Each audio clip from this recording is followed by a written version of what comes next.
My dear friends, I need to tell you about the movie Reagan. Now, as a guy who has not one, but two portraits of Ronald Reagan up in my house, and this Ronald Reagan doll, what are you looking at him weird for? He's dressed for a state reception. That's totally normal to have in your house. I am the demographic that this movie is aimed at. Folks who enjoy them some Ronald Reagan. From his early career in movies that weren't great, I saw him, to his later career as a politician, which I enjoyed. And of course, because I liked him as president, that means some people decided to try to get him killed a few times. Kind of like my current favorite, but we're not talking about that right now.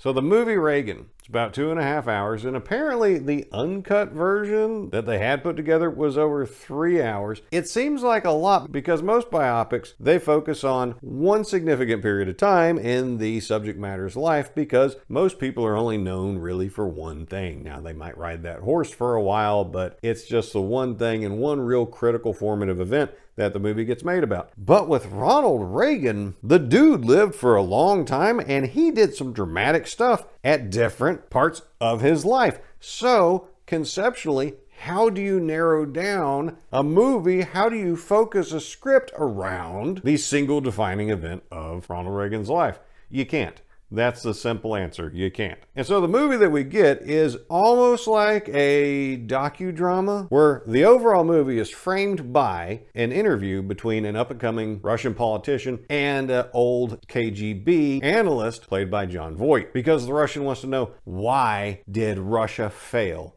when the Soviet Union fell? How did we lose the Cold War? And the KGB analyst's answer is simple. This guy.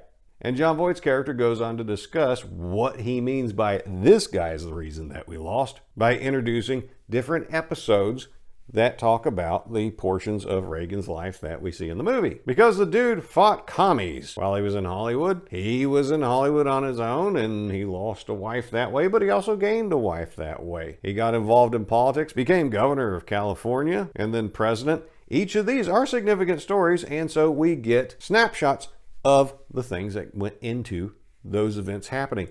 I was wondering, is this going to be too disjointed to be a really enjoyable movie? Because how do you build dramatic tension when you're fairly limiting the scope of each scene? And how do you weave them together to make a satisfying overall experience? How do you build tension when we know how things went? And Reagan's been a heavily scrutinized guy. His autobiography was excellent. There's biographies all over the place about him. His exterior life is pretty well known. Interestingly enough, even his late widow Nancy said his interior life was pretty much a black box.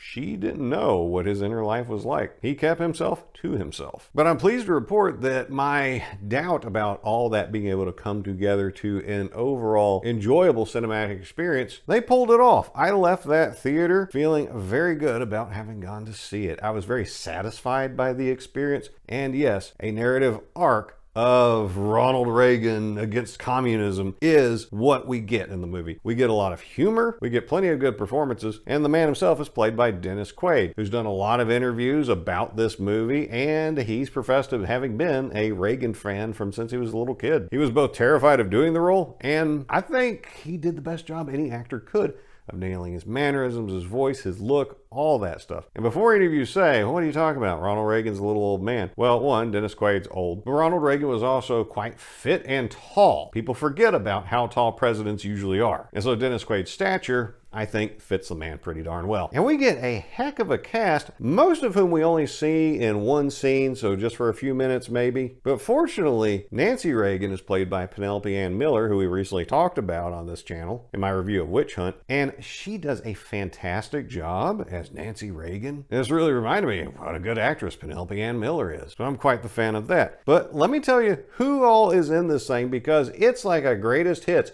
of conservatives in the entertainment industry. Besides Dennis Quaid and Penelope Ann Miller, you get Mina Suvari, Nick Searcy, C. Thomas Howell, Robert Davi as Brezhnev, Xander Berkeley, who does a fantastic job as top Reagan advisor George Shultz, Kevin Sorbo shows up, Kevin Dillon, and we even get Scott Stapp from Creed, because Creed is coming back and so is America. So I wasn't sure what this movie experience was going to be like, but I thoroughly enjoyed myself, and I think you will too.